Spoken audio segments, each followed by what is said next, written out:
because there's more new people using Reddit than experienced users who don't use Reddit, you end up with an input data bias. Then what happens with large language models is they start hallucinating, going, I'm sure, because 10,000 people in Reddit can't be wrong. But it turns out 10,000 people in Reddit are all bad coders because the good coders basically aren't doing things on Reddit. The New Zealand Tech Podcast, brought to you by Gorilla Technology, proactive and strategic IT. Hey folks, greetings and welcome along to the New Zealand Tech Podcast. I'm your host, Paul Spain, and great to have Sneak's Stephen Phillips back in the studio. How are you, Stephen? Very good. Nice to be here, Paul. Yeah, great to catch up again. Maybe you can remind listeners where you fit into this big wide world of tech and cybersecurity. Yep, involved in the great big world of cyber, where my mission at the moment is to help developers build fast but stay secure. Good.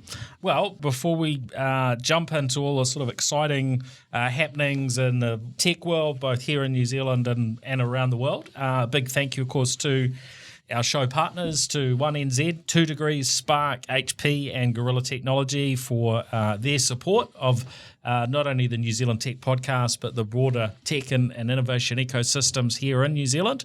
So thank you. And let's jump in. First up on the local front, 1NZ.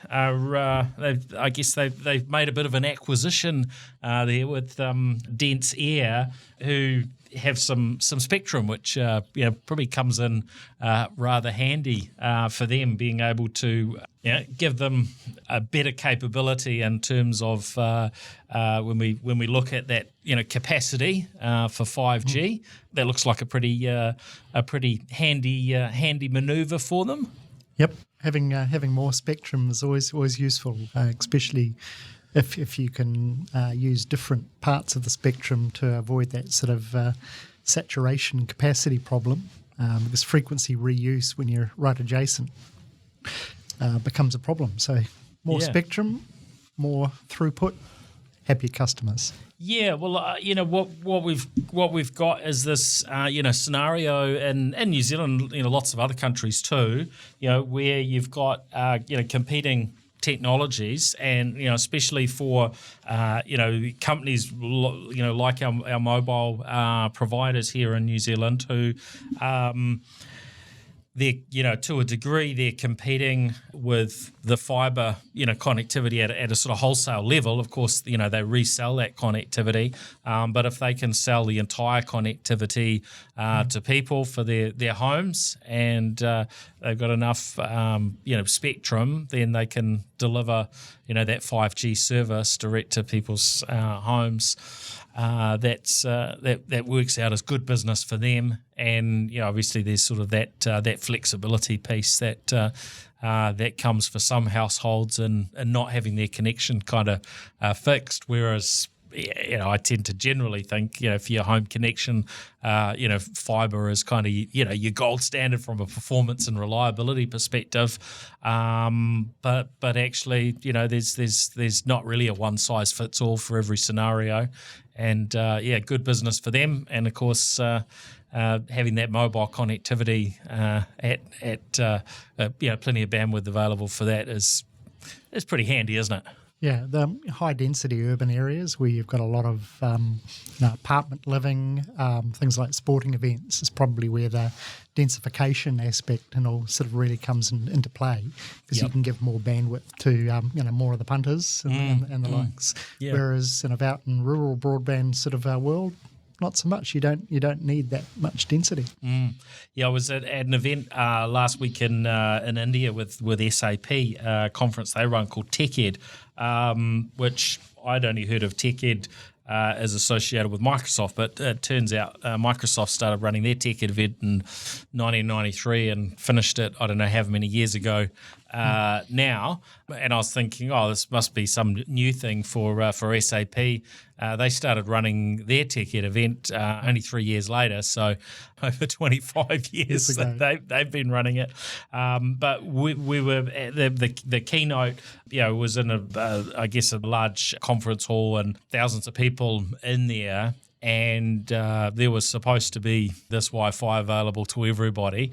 It wasn't, and I got told afterwards it was because the Indian military were running an event next door and that they'd jammed the spectrum. I did not verify that was the case. That didn't seem to make too much sense to me. Because the mobile was actually the mobile network was actually, operating just fine. It was a bit slow with thousands of people there and a few others, no doubt, sort of doing uploads or live streaming things and so on. But it is impressive how far our mobile networks have come and just how good and flexible that they are, and the fact that you can take your New Zealand mobile connection and go just about anywhere in the world, and for not a lot of money, you just operate as though you're at home. Yeah, absolutely. Yeah.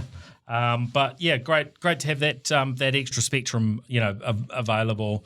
I'm sure for One NZ and their customers.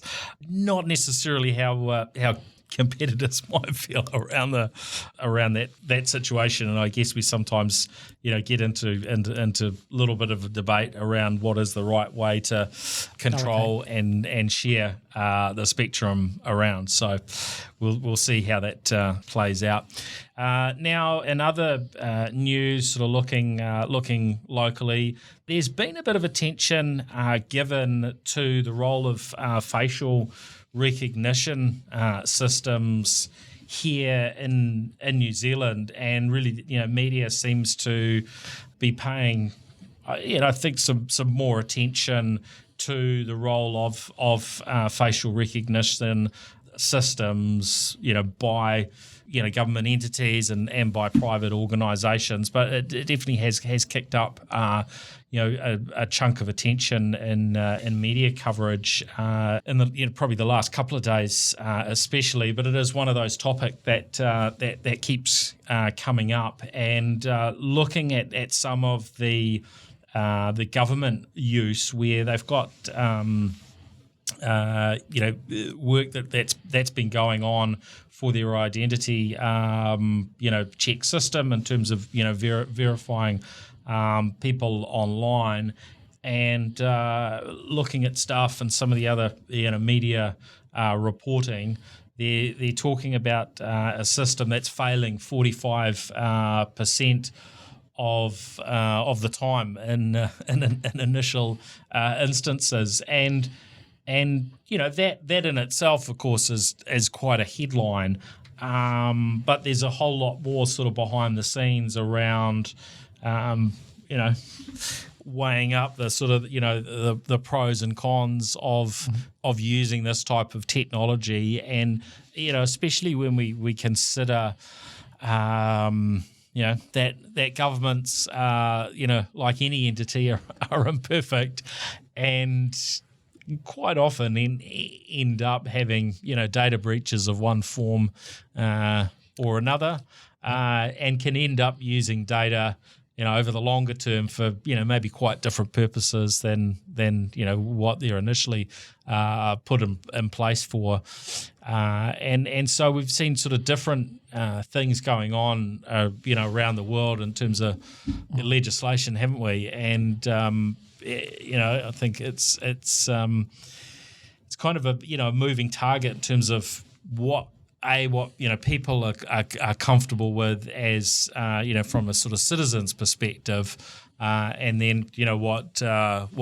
what governments in different countries are kind of willing to put around these things in terms of legislation, and then we drop into the mix systems, like what they're talking about here. That was information disclosed from Internal Affairs under the Official Information Act around accuracy being poor, and the accuracy being even worse for those who's who have got or particular skin types and colours and so on. Yeah. So you end up with this maybe more issues for certain groups of people.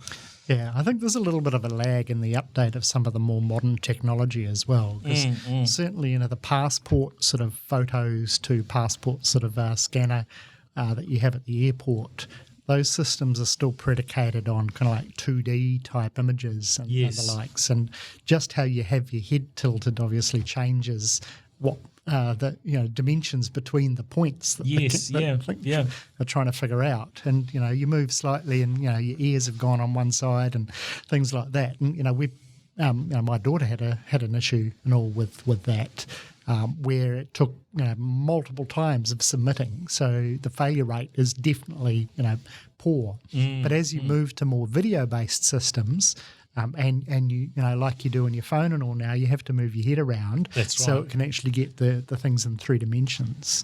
That gives you a lot better sort of levels of accuracy. But I doubt that the DIA has been able to actually adopt those technologies, because it comes, what's the lowest common denominator basically of input device.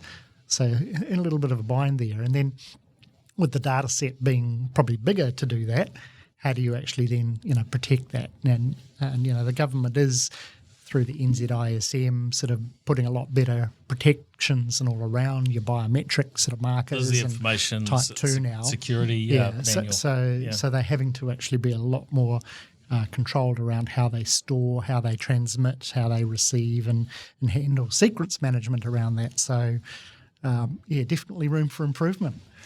Can we trust can we trust governments to keep this data secure, or do we expect that if someone has your biometric data at some point it may well I think if we can't trust the government to actually do that, I think we've got some other problems. But I think we do have to actually trust them in that respect.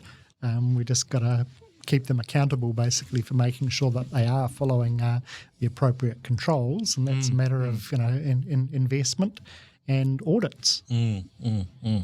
Well, let's certainly hope that's that's the case. I think it's reasonably easy to be skeptical when we look at other areas where government entities have had data that we should be able to trust with being kept secure, and it hasn't been. But look, the horse may have bolted on some of those past circumstances, but I think what that has done is sort of made it very, very clear to those in inappropriate places where we need to hold different teams to account, entities to account, and where we need to invest, sometimes a lot more appropriate than we have done in the past, right? Yeah, breach disclosure, I think, needs to apply to the government and all as well, right? You shouldn't be able to sort of, just like a bank or another entity, should have to disclose basically their breaches. So should government agencies. Yeah, that's a great point. Yeah, when it's not national security related. Yes, look, there's we have a little room for privacy on certain secrets, but I guess there's a reality even there to a degree. If governments are holding information sort of too close that maybe individuals within those fields sort of feel shouldn't be secret, then we'll often see those sort of insiders leaking that information anyway, right? So for better or for worse, depending on where you are in the world. But I think that there's a level to which governments do get held to account, and probably more so within democratic countries where people feel, hey, I've got a right to do this. Now, looking at a bunch of other things I want to delve into, I guess first, sort of what I feel is a bit of a fail for Microsoft. They've launched their Copilot for Microsoft 365, which they've touted online, and you've been able to go and look at the demo videos for the last sort of seven months or so. And, they kept telling us it was coming, and then, yes, it's here from 1st of November. And it's really only at launch time did they disclose that, you've got to spend about $180K a year with them in New Zealand dollar terms, or north of $100,000 US if you want access to that capability. So when we look at that from a New Zealand perspective, that counts. It counts out the very large majority of organisations that aren't going to be able to match their 300 users commitment. There's maybe 100 companies in New Zealand that might take advantage of that. Maybe, if the promise is true. So I just saw that as this, that's quite poor on Microsoft's part to not just be upfront and tell everybody that, look, if you can't release it, then why make a big deal about it? Lots of people, talking about it and looking forward to adopting and testing out the technology and working out where it fits in. And then only moments before they start making it available, it becomes kind of broad knowledge that actually, sorry, Microsoft says no. So come on, Microsoft, sort it out. And look, I'm sure they will. It's probably it's probably not too long down the track that they'll have the confidence, or they'll get themselves sorted and make that available a bit more broadly.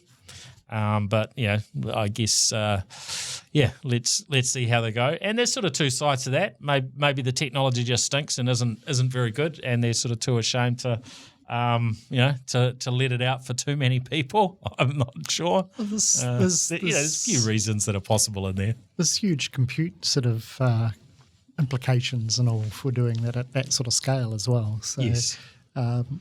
Maybe they hadn't quite sort of figured out what that looked like and needed to make sure, and they only found out late in the in the sequence basically what the true costs were likely to be given on different uptake sort of scenarios. Yeah, so.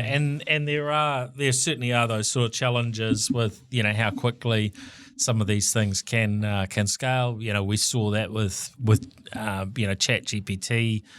Obviously, being a free offering, and that there were varying kind of service outages and so on.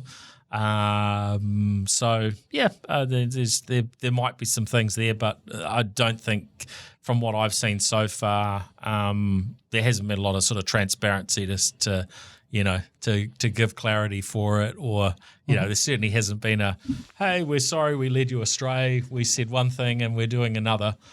Which is certainly how, at this point, that it I think it would come across to some at least. So, but that's all right. These companies can do what they like, can't they? Now, a few other things we can delve into. Airbnb, I see have created a model to highlight or to flag users who were or are likely booking a property to throw a party, which I think is interesting use of, I guess the data they have and AI. And from one perspective is, probably a helpful capability for those who have a property on Airbnb. We've certainly had the stories of people who have had their homes wrecked and trashed and so on.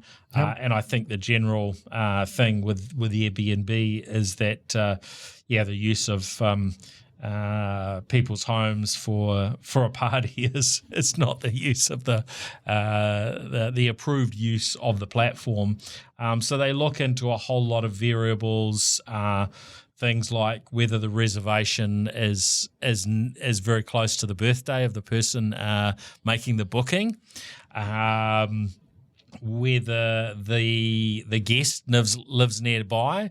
So if you're booking a place just a few blocks from where you live, that's probably not your usual somebody going on holiday type of pattern. A large home being booked for a single night, last minute bookings, and a range of other factors. I mean, I think, to be fair, you could come up with something like this without AI. You could probably come up with a reasonable sort of custom algorithm sort of pretty quickly that sort of creates a score and generate some sort of flag or alert to the property owner. So all sorts of things they could be doing.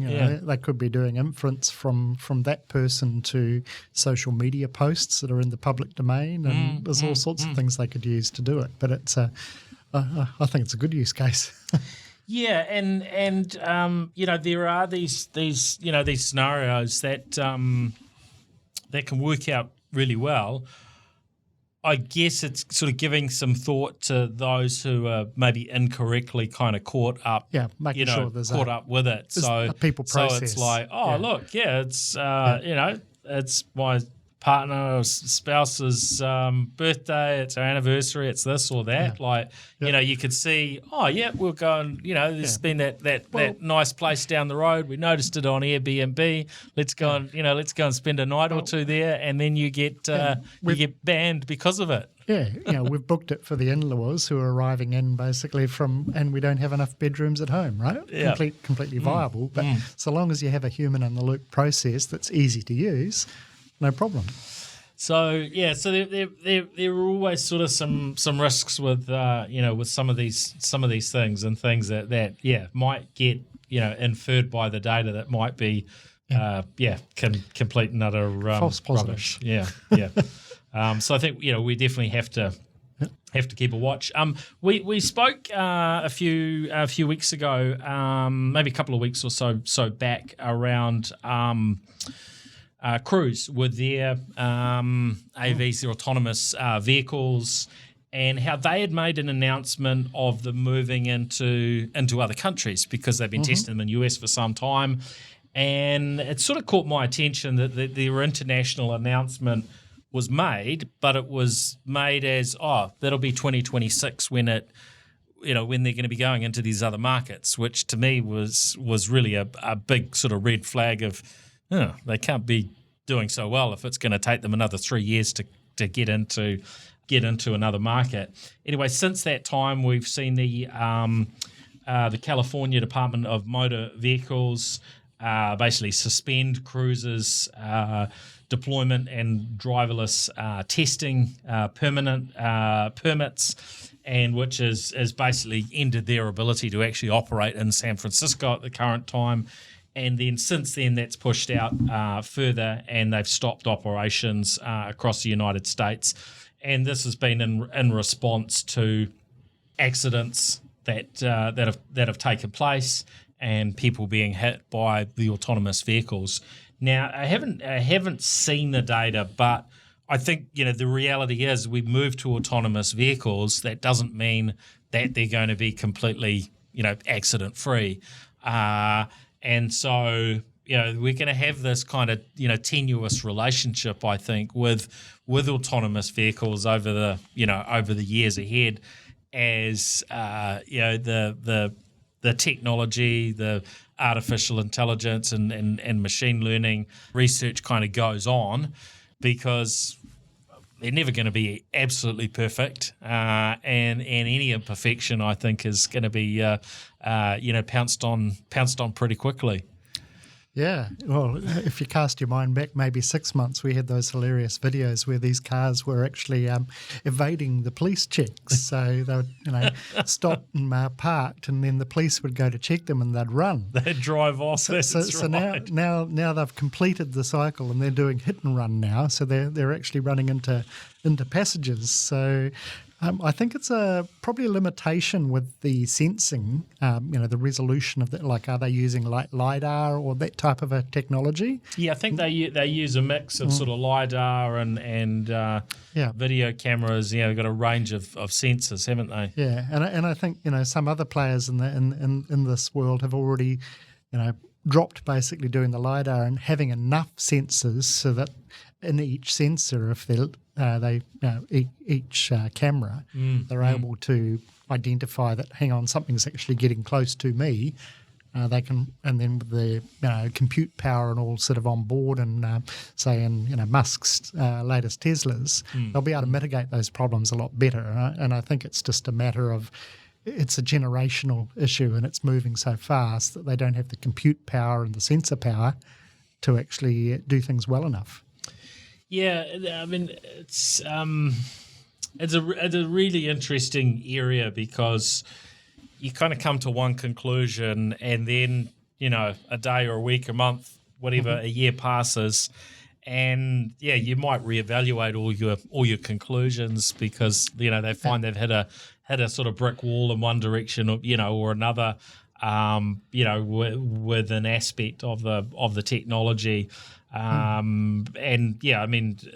think it was Musk that said those that were using LiDARs were on a fool's errand, and yet billions and billions of dollars have been thrown at that, and we're now sort of seeing, okay, maybe he is right. We'll see how it plays out, but quite worrying, any time you see, these things handed over to technology and there being a bad outcome. But, I haven't seen I haven't seen with this media coverage, what their actual sort of stats are from a safety perspective, but from the things that I've been following, they've driven millions and millions of kilometres with very high rate of safety. So maybe this is a bit of a knee jerk from the DMV in California, or maybe it's absolutely the right move, and they need to shut crews down permanently. Well, truck drivers drive millions of kilometres a year. You can't be expecting them to have even one accident really on average per year. So I think it's just the learning's not keeping up, and it's probably a system problem, system capacity problem. Yep. That they're not getting basically the learning happening fast enough. Yeah, we were talking earlier around New Zealand, these identity checks from Department of Internal Affairs and those issues. In the UK, there's movements going on in terms of facial recognition against shoplifters. So a big, wide-ranging initiative there, which I think will be an interesting one to follow, because there are just so many cameras, and so you've got the police and representatives of, we've got 13 of the UK's biggest retailers who have announced this retail crime action plan, and inviting retailers to submit their video footage of shoplifting incidents. So this is quite fascinating, because you've got a range of data sharing, and I think we're seeing situations around the world where crime has got pretty out of hand in one form or another. I mean, San Francisco is another place we've heard just absolutely rampant crime in recent times. We've certainly had our dramas in New Zealand as well with ram raids and the like, and so this really opens an interesting sort of window into the future. Is does technology become the answer to all of these problems? Yeah. What are your thoughts? Well, the camera densities and all in New Zealand are way lower than they are in the UK. Yes, certainly. But we've got local startup companies like Aura in New Zealand, and they're doing the retail sort of shoplift identification stuff, going really well with partnerships with security firms, with police and all in New Zealand, and they're getting some great results. But in our market, the privacy law is basically a little bit more lax than, say, in Australia. And I understand that in Australia, they've run into some challenges with privacy law and all. So companies that are more forward-thinking about privacy law have checks and balances and all that, maybe sometimes are actually being applied too well to stop things like shoplifting. Yep. Whereas, in public space, like say, train platforms and the likes, scene detection for people, loitering, causing, damage, graffiti, all sorts of those types of crimes. I think that's a great use case because that's something there. The data is actually in public domain, and you're looking at some pretty strong signals to identify whether someone's about to actually vandalise something on a train platform. I think that's a good one, and pretty soon we'll be able to send a RoboCop there to address the issue. And a robo-taxi. Oh no, maybe not. But I think it's heading in the right directions. Generally, Europe and the UK are pretty good at sort of adapting their privacy laws and the likes. But I think Australia's maybe just a little bit too precious at the moment. Is the downsides and all to it? Yes, but will it be addressed in a reasonable time period? I think there's more good than bad from some of these use cases for public safety. Yeah, very much a balancing act, and it's going to depend on different markets, right? We look at China. And it seems like the broad consensus there is like, look, throw the cameras, throw the AI at these issues. They're keeping us safe. That's what we hear as the general consensus. I think that we can be a little bit more sort of skeptical about big brother things within other markets, but we're going to have to let some of these things sort of play out a little bit more. I think in other areas we maybe do need to be we need to be more cautious than probably current legislation reflects, right? Do the New Zealand police need more sort of assistance to identify cause and these types of things? Absolutely, but we're in a democracy where if things have taken too far, basically we can actually have it go back in the other direction based on public opinion. In an authoritarian sort of environment, not so much. Yeah, so that's where the danger is. They just go with it, right? Correct. Yeah. Now today's really been a big day for Open AI. They've really been at the forefront, for a number of years. But of course, ChatGPT, over the last year has really, caught the attention, I think, of the world as far as generative AI. And so, today is kind of the next piece in that journey. And they've made one of their announcements is letting anybody create their own, what they're calling GPTs, their own version of ChatGPT. And so you can build this sort of what they're referring to as custom AI agents, and this has sort of been possible through different sort of software vendors and from a custom development perspective for some time, even before ChatGPT was directly available. But now that it's here, and OpenAI, of course, have continued to open up new capabilities. They've got their their image recognition capabilities, image generation with DALL-E. And then they're sort of refreshing what's available to software developers, making that more flexible in terms of sort of capacity of inputs and outputs and so on, and adjusting the pricing to make it a bit more accessible, to throw more at it. What's your view on this? There's some implications, aren't there, in different directions. But with your security hat on, I'm sure you've got some thoughts there. Yeah. So having control over the input data and the output, validation basically. So input validation, output validation, very, very important that you've got control, because that's where. Using even things like Code Copilot, say with Microsoft. If you train Code Copilot on Reddit, which has got a bias, say, towards maybe new developers who are contributing code fragments and all there that might be very insecure.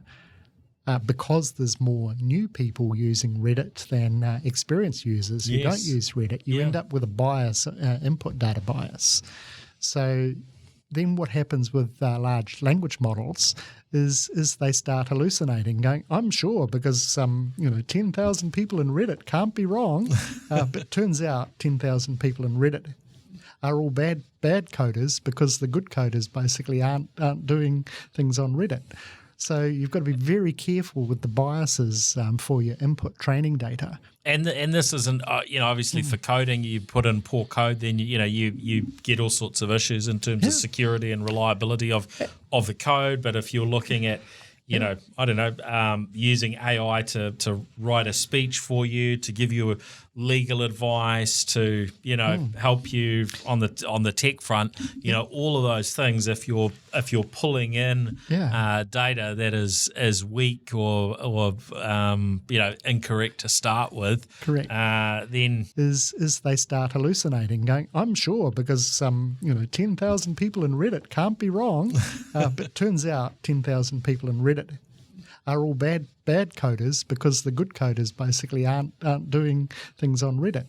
So you've got to be very careful with the biases for your input training data. And this isn't, obviously for coding, you put in poor code, then you get all sorts of issues in terms of security and reliability of the code. But if you're looking at using AI to write a speech for you, to give you legal advice, to help you on the tech front, all of those things. If you're pulling in data that is weak or incorrect to start with, correct, then you're just creating a problem, aren't you? Yeah, and you've got the issue with prompt injection and prompt iterations.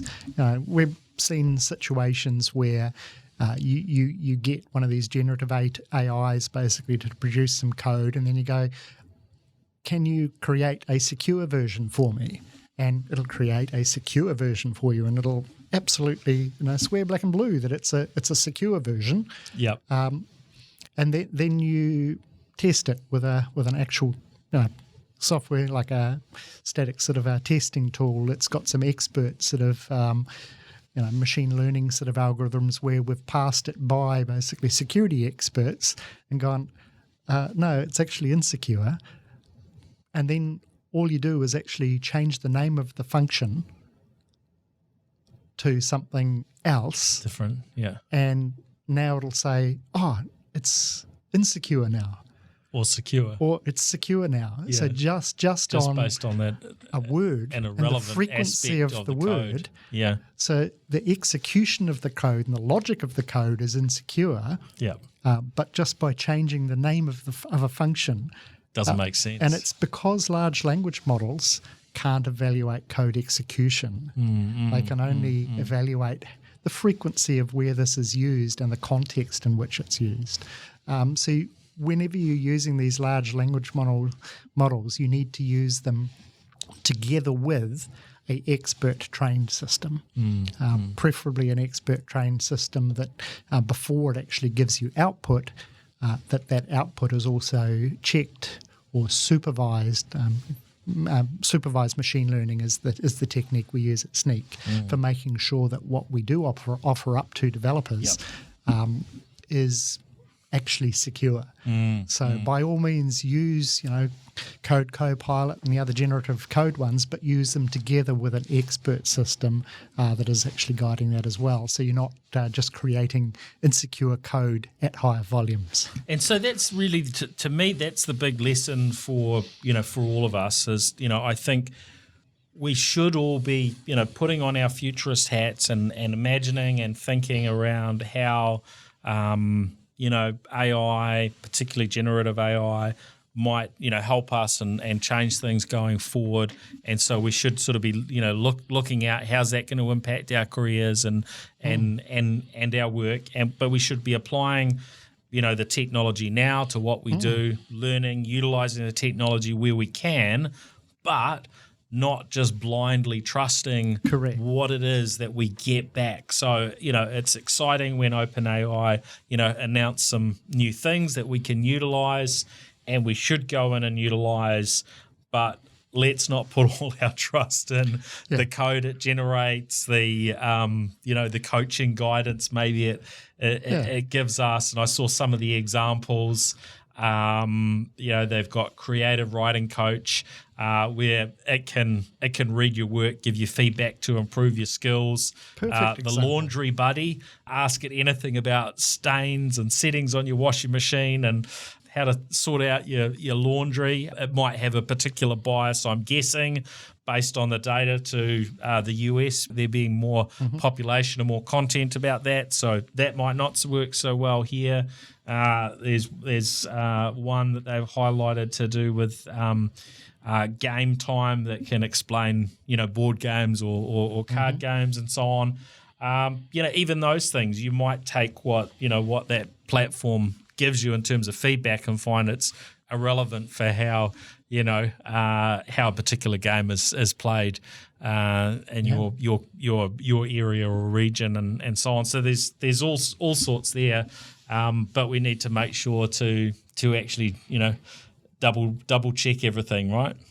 Trust but verify, I think we call it in the security game. And can you trust a generative AI that may have been trained basically on data from people that don't have experience? I don't think you can. You've really got to always have an expert in the loop.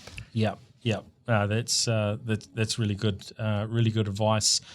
Couple of other things just wanted to mention before we finish up.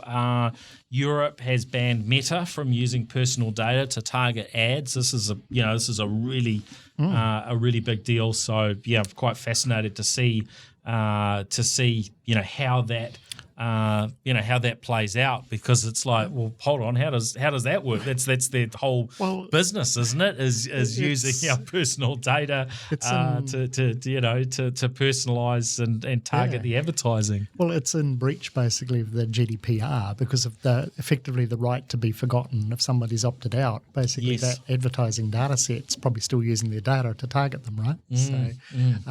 To make themselves compliant with GDPR, they're going to have to follow that. Amazon have released photos of their new delivery drone, and the MK30 drone is apparently going to help them expand drone delivery options to the United Kingdom and Italy, and to an additional American city next year. So it's been sort of slow but sure that we're seeing, we are seeing drones, slowly, take more and more sort of relevance when it comes to these things that, probably were touted a decade or so ago, that we were going to see drones flying around everywhere and, dropping off our lattes to us and, anything else that we on a whim decided that we want here in a matter of seconds, but we don't want to make any effort ourselves. There's just so many obstacles that you need to traverse. Whenever you're going around like a school zone, a hospital zone, or other areas where data privacy basically is an issue. Yep. And how do you know that somebody's not running basically a psychology sort of service basically in the apartment next to you, or it's very difficult to actually address all of that. So Amazon's I think it's going to take a little while yet to actually get around all of those anomalies, because those things are changing on a jurisdiction by jurisdiction basis all the time. And look, some of the areas where we sort of expected that they, the challenges we thought, would be figured out sort of quicker. Some of those things have taken longer, and of course, when you actually try to do these things and for real, you come across new challenges that you hadn't predicted. Now, lastly, Microsoft have announced their Secure Future initiative. Yay! What are your thoughts? It's probably not the sort of thing that a lot of mainstream media are going to pick up on, but this is actually quite a big deal, isn't it? Yeah, I think if you go back to the Secure Computing Initiative, probably a decade or so, Microsoft came to the realization after a little bit of public outcry they needed to change their operating systems to be secure by default, to stop bad practices by default. So you didn't have to do anything to secure things by default. Whereas now we've got identity-based services, cloud services, and the likes, basically, that are following that same problem. And they've realised now, obviously with quite a lot of sort of input and guidance from government and CISA and the likes in the US, based on a number of large-scale data breaches involving Microsoft cloud infrastructure, that they need to actually step up. So it's good to see that they're starting to do this, and there's a lot of work. There's a lot of consultants and all making a lot of money at the moment from modifying and changing the out-of-the-box sort of experience for Microsoft identity and cloud-based services. And if you get it wrong, these things are impacting, tens of thousands, if not millions, of breaches. Absolutely, and it'd be much better to be able to spend that focus on how to help organisations leverage technology more, rather than having to put so much effort into securing things that should be more secure out of the box. I looked it up. Trustworthy Computing Initiative from Microsoft celebrated 20 years last year. So that far back. Okay. So they've been making moves for a long time, but good to see them stepping up to the plate on this one, and we'll look forward to what comes out of it. Absolutely. Yeah, excellent. Well, it's been really great to catch up. Great to have you back on New Zealand Tech Podcast, Stephen.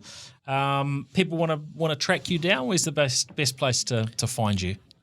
Probably on LinkedIn. Just look for Stephen Phillips on LinkedIn, or Sneak, which is spelt SNYK. So now you know. Yeah. Yep. And thanks everyone for joining us on the New Zealand Tech Podcast. Of course, a big thank you to our show partners, Gorilla Technology, 1NZ, 2 Degrees, Spark, and HP. And we'll look forward to catching you all again next week on the next episode.